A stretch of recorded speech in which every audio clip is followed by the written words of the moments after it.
संवाद उपनिषद श्रृंखला में आज का विषय संप्रेषण और मन भाग 23। लक्ष्मी चंचला है। आज के अर्थ प्रधान युग में यह बात किसी को याद नहीं रहती। सब लक्ष्मी को बांधे रखने की चिंता से ग्रस्त हैं। समृद्धि का अर्थ धन धाम से ही नहीं, इसमें 8 सिद्धियां भी शामिल रहती हैं। ये साध्य तो हैं किंतु तपस्या से ही मिल सकती हैं। इनमें ऐश्वर्य ईश्वर भाव होता है। कृष्ण ने गीता में कहा है, शांतेन चेतसा कुरु, अर्थात शांत चित्त होकर कार्य करो। चित्त में यदि उद्वेलन का भाव रहता है तो कार्य की संपूर्णता पर प्रश्न चिन्ह लग जाते हैं। यह उद्वेलन ही काम, क्रोध, लोभ, मोह, ईर्ष्या आदि का भाव पैदा करता है। मन में आवेग या आवेश पैदा होते हैं। व्यक्ति प्रवाह पतित होने लगता है। मन में इन भावों से अनेक प्रकार के स्पंदन पैदा होते हैं। बुद्धि के आवरण अथवा फल की इच्छा ही इन स्पंदनों को गति प्रदान करते हैं। ये स्पंदन ही हमारी अंतःस्त्रावी ग्रंथियों को प्रभावित करते हैं। उनके रसायनों का संतुलन बिगड़ जाता है। शरीर शक्तियां खोने लगता है या फिर रोगग्रस्त हो जाता है। आज जीवन में चारों ओर मानसिक उद्वेलन के निमित्त दिखाई पड़ते हैं। यहाँ तक कि टीवी और सिनेमा भी शांत व्यक्ति के मन में अनेक प्रकार की हलचल मचा देते हैं। राग, लोभ, ईर्ष्या के भाव भी व्यक्ति को शांत नहीं होने देते। कर्म के बजाय फल पर आंखें रहने के ही ये सारे परिणाम भोगने पड़ते हैं। दुष्प्रवृत्तियां भी थमने का नाम नहीं लेती। फिर शांत कैसे रहें? जब दुष्प्रवृत्तियों के साथ लज्जा का भाव पैदा हो और हमें रोक सके, तभी शांति की ओर कदम उठ सकेगा। मन में शांति का वातावरण बनाना आवश्यक होगा। संतुष्टि और सहनशीलता ही शांति के मूल में रहते हैं। समृद्धि भी यश प्रधान बने तो व्यक्ति को शांत करती है। समृद्धि का उपयोग भी लोक कल्याण के भाव से होगा तो अपूर्व शांति का आभास होगा।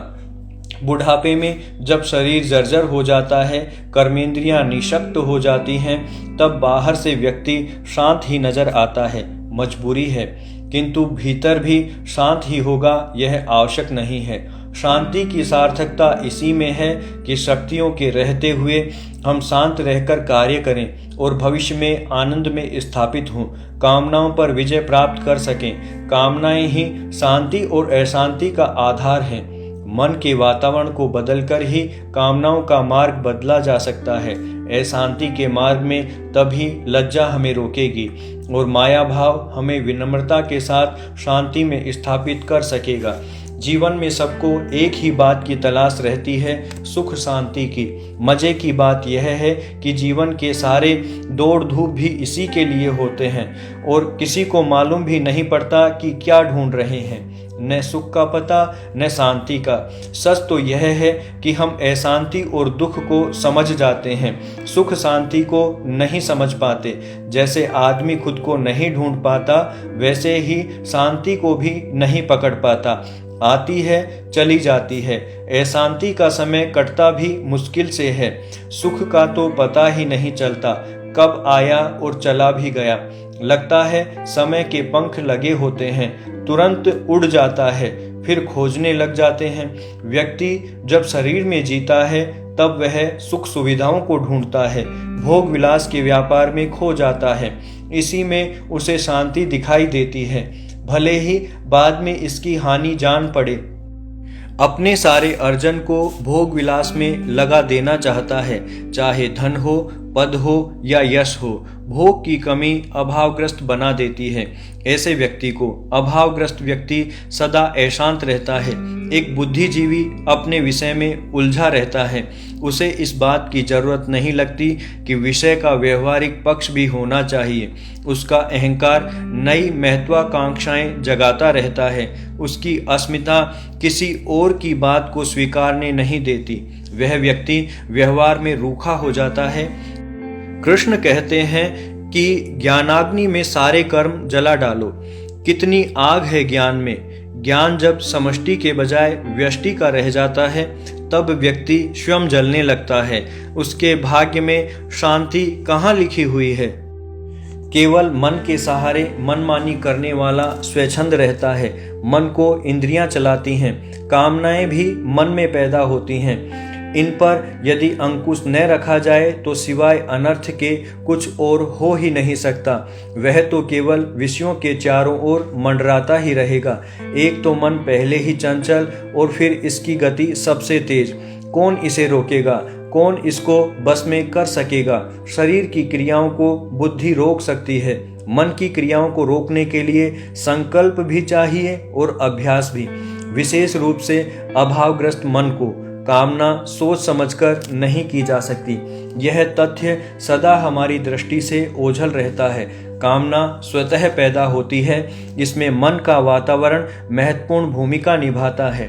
संस्कारों की भूमिका भी बड़ी होती है। हमारे आसपास के वातावरण की और हमारे ज्ञान की भूमिका होती है। इन्हीं के आधार पर कामना पूर्ति और स्थगन का निर्णय भी होता है। कामना पूर्ति के बाद व्यक्ति सुखी ही होगा, यह भी आवश्यक नहीं है। जब तक सुख की अनुभूति होगी, व्यक्ति स्वयं बदल चुका होगा। कामना किसी व्यक्ति की होगी और भोगने वाला कोई अन्य व्यक्ति होगा। जो व्यक्ति सिनेमा देखने घुसा और जो व्यक्ति बाहर निकला, दोनों एक से नहीं हैं। न शरीर एक सा, न विचार एक से और न ही भावों की अभिव्यक्ति। शायद निराश होकर भी लौटे, तब सुख की अनुभूति कहाँ? कामना पूर्ति के साथ व्यक्ति स्वयं को बलशाली, गौरवशाली या स्फूर्ति युक्त भी मानता है, सुखी भी मानता है, कुछ करने को प्रेरित भी होता है, नया भी कुछ करना चाहता है, धीरे धीरे अपनी शक्तियों का विकास करके शक्तिमान बनना चाहता है, परिग्रह की ओर बढ़ने लगता है, बटोरने का कार्य करता है, धन संपदा, पद या सम्मान। यदि ये बढ़ते चले जाएं तो हो सकता है ये भी अशांति का कारण बनकर सामने आए, क्योंकि इनका बढ़ते जाना ही तृष्णा बनकर जीवन को अशांत करता है। तृष्णा से बड़ी क्या अशांति हो सकती है? यही जीवन की हाय हाय बनती है, यही ईर्ष्या और द्वेष बढ़ाती है। इसी के प्रभाव में मर्यादाएं टूटती हैं, लोग अपराध भाव में प्रविष्ट होते हैं। शांति का पर्याय है संतोष। सब कुछ पाकर भी आत्मभाव में बने रहना, स्वयं को नियंत्रण में रखना, धीरता बनाए रखना, अहंकार से बचाकर रखना। जब व्यक्ति यह जान जाता है और समझ भी लेता है कि सारा कुछ मेरी मर्जी से नहीं होने वाला, तब होने को ही मान लेता है। जो हो जाता है उसी में संतोष करना आ जाता है, प्रयास भी करता रहता है और आस्था को भी बनाए रखता है। ऐसा व्यक्ति हर प्राप्ति के लिए ईश्वर का धन्यवाद भी करता है। तृष्णा से अशांत मन का ध्यान ईश्वर की ओर जाता ही नहीं, तृष्णा ईश्वर से दूर करती है।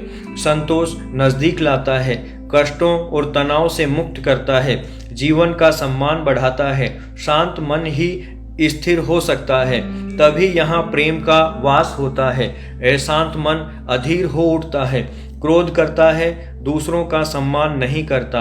अतः जीवन विकास का पहला सूत्र है जीवन के प्राकृतिक स्वरूप को स्वीकारना, अपनी क्षमताओं और कामनाओं को समझना, पुरुषार्थ करते जाना और प्राप्ति पर संतोष करना।